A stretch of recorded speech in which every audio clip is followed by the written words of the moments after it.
नवरा जर चांगला असेल तर त्याची प्रत्येक गोष्ट ऐका, आणि आपला नवरा आपलं ऐकून घेतो म्हणून त्याला कधीच काही वाईट बोलून त्याचं मन दुखू नका. बऱ्याच ठिकाणी मी पाहिले, मी नेहमी पुरुषांना सांगते तुम्ही पत्न्यांसोबत असं वागा, पत्न्यांसोबत चांगलं वागा, असं करा.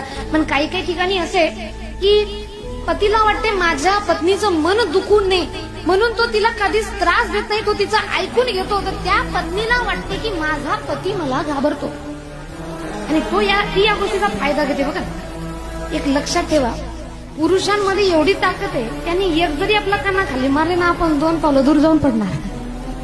एवढी ताकदवाला व्यक्ती आपल्याला न मारता आपल्या एका शब्दाला, आपल्या नजरेला, आपल्या एका अश्रूला घाबरत असेल तर विचार करा तो पुरुष आपल्यावर किती प्रेम करत असेल. माझा